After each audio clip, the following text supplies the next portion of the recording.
So I just found out that my 5th grade boyfriend is a Trump supporter, and if you're watching this, I just wanted to let you know that you did not forget that my parents are immigrants. Your 5th grade girlfriend, you're betraying her. What the f?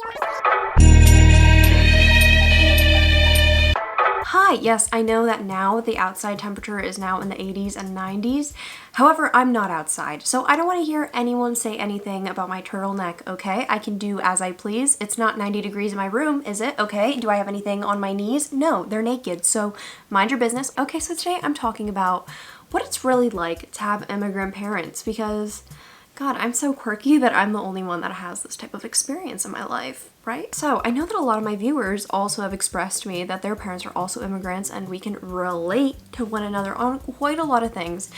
And I love it. So essentially the point of this video is to just talk about my experience with having immigrant parents, and I kind of want to talk about how I shifted my mentality into being proud of where my family has come from. This video is also inspired by my pal Dustin, because he made a video all about his experience being an Asian American, and I think it's really, really interesting, and I love seeing a different perspective of it, so maybe you will get some knowledge of me being who I am. Before we get started into this video, make sure that you subscribe if you want to be nasty, and if not, you're disgusting. Also, make sure to have your bell notifications on so that you know every single time I post, or else you are gross, okay? So, first of all, I am half Polish, half Iranian, which is a really strange mix, whatever, because, you know, it's just like two countries that you wouldn't really think of, but there are a lot of Polish Iranian babies. I have yet to meet one, but there are. I'll get into that later. My mom and my entire family was born and raised in Poland. I am the only person in my entire family who has been born in America. Born and raised in Poland, then went to Denmark at the age of 18 for a better life. Around 10 years later, she moved to New York City, and then coming to Pennsylvania. And then a star was born, and the star being me. That's my favorite line ever. And then my dad was born and raised in Iran, and then he also went to Denmark, which is where my parents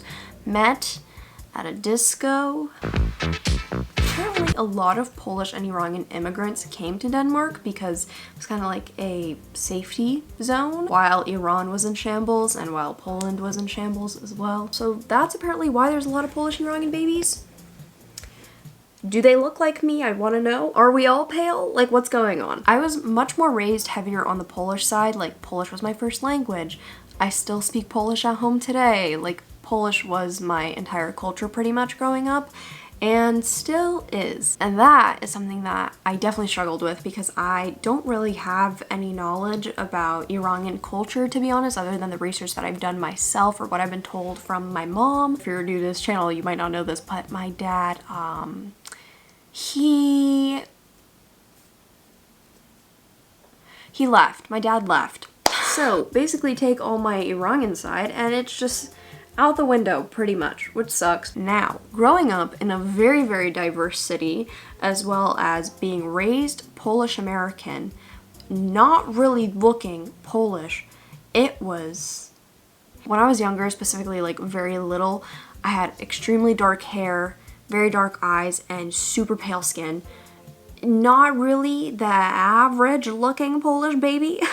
Let's talk about the fun stuff. Let's talk about the things that all children of immigrants can relate to, okay? You know what I'm talking about. Like, for example, when you were young, or even probably still to this day, you fill out a lot of the paperwork done in the house. Like, you know, well, if my mom hears this, she's gonna be like, you bitch. No, you do not. But what I mean is like translating with a lot of stuff, okay? Like, I love doing this, but my mom always asked me to send text to her clients from her because I'm faster at it and I can just do it easier. If you have ever filled out FAFSA with your parents, it's the most stressful thing in the entire world. Like, FAFSA in general is very, very scary, but when you have an immigrant parent that's like, I don't know, and then when you're like, I don't know, it gets hard. And college experience in general has been tough because I didn't have anyone to like lead me because nobody in my family really went to college in America, so it was hard to find like leadership from someone or tell me what to do. Like, I didn't even go on a college tour. Like, I didn't properly tour a college ever. I just kind of picked my college and I was like, yeah, I love this school's colors. I'm gonna go here. and I'm about to graduate. So it worked out, it did, but I feel like I would have done a lot of things differently. Children of immigrants also just kind of have this connection with one another. Like, I found that most of my friendships growing up, I would say 90% of them, their parents are immigrants. And I love that because my friend group is so diverse and I've gotten to know so many different kind of cultures and also meet so many strong parents who have come to America to have a better life for their kids. So, I don't know, it's pretty cool. But then there's kind of like the stupid little rules that immigrant parents make up. Like, for example, I can't go outside with wet hair or else I will probably die. I can't sit on grass, like, at all, or else I'll get a UTI. Or if I sit on concrete or anything cold, I'll get a UTI and die. There is constantly Polish TV going on inside our house. Like, we're watching the Polish Weather Channel when we are in America. I don't know how it's gonna help me if I know the temperature of Warszawa, but regardless, I know it. It was 72 degrees today. You're welcome. Okay, now let's get serious. Let's talk about me not being comfortable with my identity. Okay, now I realized that growing up, I was always just kind of like embarrassed about my culture, whether it was like my Polish side and the type of food that we ate, or the type of music that was relevant in Poland, or the accents that my family had, or down to me admitting that I was half Middle Eastern and getting told that I am a terrorist when I am in elementary school. And that sucks that in the 4th grade I went along with terrorist jokes because I felt like that was my only way of fitting in. There was no one else in the classroom who was Middle Eastern or half Middle Eastern. And so I felt like the only way to make people comfortable with me and my identity is if I made jokes about it, which I regret so bad because that's not funny.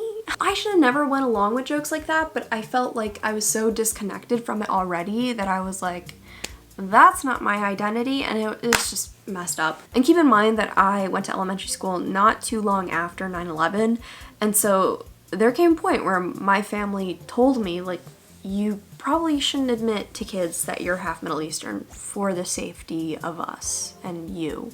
Because with my Polish side, I never had to fear of that. I was just kind of like, I'm Polish. And then everyone was like, yeah, I love pierogi. And I was like, yeah, me too. And then that was the end of the conversation. But when I'm like, I'm half Middle Eastern, and they're like, your dad's a terrorist,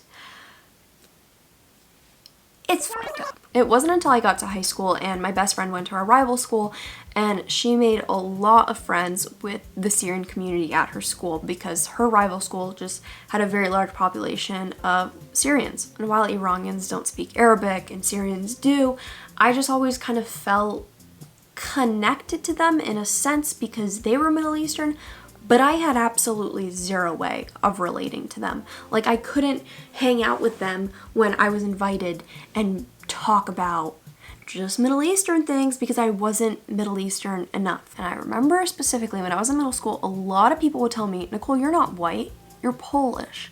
And I didn't understand what they meant until I got older. I don't agree, I am white. And then when I finally got older, old enough to go hang out at people's houses, and I would go over to my white American friends' houses, and I would learn about what their lifestyle and home is like. It was nothing like mine, okay? The Polish American experience and the white American experience is very different, at least in my opinion. Don't get me wrong, I'm still not agreeing with my friend when she said that I'm not white, I'm Polish, but I understand what she meant by my entire life and my entire home life was completely different. Food, how people talk to each other, culture in general, a lot different. So there I was, not really relating to my white American friends, but also not being able to relate to this Middle Eastern community that I had met.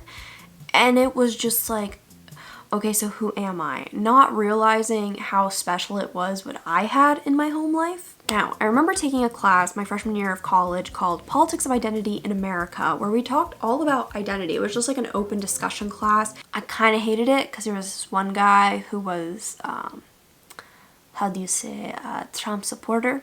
Now, let me tell you, a discussion-based class with a TS, it's not that good, okay? It sucks really bad. But it wasn't until this class that I really started to question what my identity really was. Whenever I had to bubble in what my identity was, I would always just bubble in white, even when there was an option for other. And I know it might seem obvious, like, Nicole, you are white. I get that. And I think it was just hard for me to understand because my father, for example, was not a white man. My professor in the class singled me out, made everyone turn around and point out different features on my face. Straightest thing ever. Keep in mind, my professor knew that I was half Iranian, half Polish. And then people turn around and like some of them were like, her eyebrows. I was like, all right. Somebody was like, her fucked up hairline. I was like, I know. And then the professor was like, no, you're all wrong. What I would notice about her is her cheekbones. They scream that she is not 100% European. She is what we would call exotic. And that's the time my professor called me exotic. I would beg to differ. An entire cheekbone thing, that is from my Polish side. That is 100% from my Polish side. Every single woman on my Polish side, we got strong ass cheekbones. They are good. But it made me really uncomfortable, but it also made me question a lot. And he would tell me to identify as multiracial, and I don't know. He told me I'm definitely multicultural, but am I? If I didn't even grow up with that one side of the culture? And I know that you as the viewer are probably thinking in your head like, oh my god, this bitch, you are X, Y, and Z. And while that may be easy for you to understand, we live in a world, we live in a society. We deadass do live in a society that actually really likes labels and how you identify as. And I think it's great. I think it's awesome. But I'm confused. And I don't know, I just feel like identity should be taught more in school. And now, growing up, I found myself being so upset when I dye my hair blonde. This is like the second or third time of me going semi-blonde. And the reason that I'm upset with it is because I feel like the only feature that I have that is Middle Eastern is me having dark hair and darker eyebrows. Growing up, I always looked a lot more like my dad, just a difference in skin tone. And then now that I'm growing up, I look a lot more like my mom, and that's awesome. I love her. She's a badass. So I still feel like the only part of myself that is truly still Iranian is my hair and my eyebrows. And so when I go and dye it blonde and not the dark brown that it is, I felt like I lost a little bit of my Iranian self, which is like strange, and I don't know how to feel about it, but I'm just being honest. Like I just feel a bit more whitewashed this way. And I feel like that's a lot of people with immigrant parents who may not necessarily look like their parents. When you grow up and people are trying to tell you what you are and what you aren't, I found that a lot of my friends who are going through this are like holding on to little pieces of themselves that resemble that culture. With all that being said, I've grown up to be so much more grateful being Polish and having that close relationship to the culture that I have. I've been to Poland, I think 7 times now in my entire life, and I'm 20 now. I'm in contact with my family in Poland, and even though I was embarrassed of like these little things, I've grown to be so proud of it now. Like for example, how cool is it that I was just born, grew up, and I knew 2 languages. Like I didn't even need to study, okay? When I was in German class, Spanish class, French class, I had to study and work hard to learn those languages. I just grew up and I knew it. Very cool. And it just blows my mind that there are people out there who still look down on people who have an accent because they speak 2 languages, at least, and you probably don't. I feel like I'm just lucky because I have all these different traditions that regular American families don't necessarily get to experience. Poland has a whole holiday that is not April Fool's Day, completely dedicated to dumping water on people. And tell me that American culture is better. There's a literal holiday to eating a pastry on a Wednesday.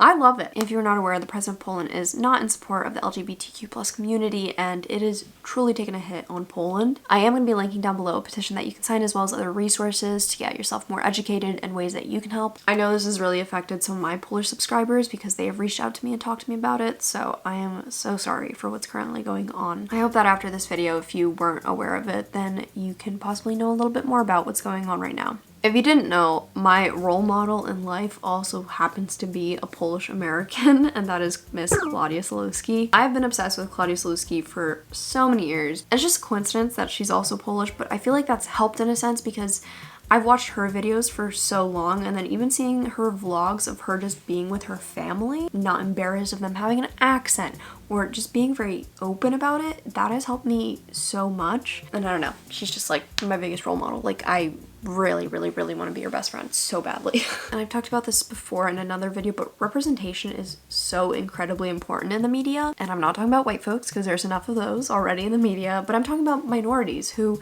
may not be able to see representation of themselves in the media. Like if I'm looking up to Claudia Sulewski so much and her being so open about being Polish has helped me, imagine how much that may be able to help a young black girl who may not see representation in the media of her. So I'm a big believer in that the media needs to do better. I feel like I've experienced my fair share of prejudice against immigrants and their family. Even minor things like a parent of a friend telling me that they don't understand my mom most of the time and it's really hard for her to understand her, so she just smiles and nods most of the time. Bitch, my mom is fluent.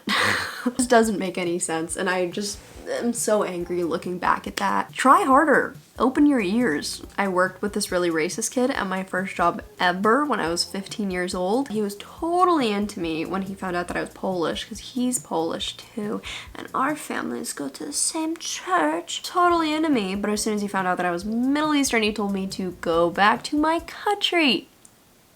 I looked him up on Facebook right before I filmed this video and it is confirmed he is still miserable. But as I'm wrapping up this video, I just wanted to send a little message to you. If you are a child of an immigrant, be proud of where you came from. While your family is still around, get to know them, how and why they came to this country. If you're able to, learn their mother language. I feel so lucky sometimes that I am able to know my family's history and how they came to America. I'm just encouraging you to be more open to your culture if you're kind of closed off about it. Learn to make your family's food, oh my god. And yeah, that's really all I had to say for this video. Essentially, I just told you a lot about myself and told you to fix things about yourself. Very Virgo of me. I hope that you guys enjoyed this video. I enjoyed chatting with you about something that I don't talk a lot about. If you like this video, make sure that you give it a like because that helps me out so much, and also make sure to comment where your family is from if your family are immigrants. Also, make sure to subscribe if you want to be nasty, and if not, you're disgusting. Also, make sure to have your bell notifications on so that you know every single time I post, or else you are gross. Not my strongest, but that was okay. If you want to follow me on my other social media like Instagram, Twitter, Depop, Spotify, it's just at Nicole Rafiee. And if you want to follow me on my TikTok, it's at Nikki Nasty. I'm gonna go now. I'm somehow not sweating, even in a turtleneck. I'm very itchy though, and I'm gonna go to sleep. So, dobranoc. Okay, goodbye.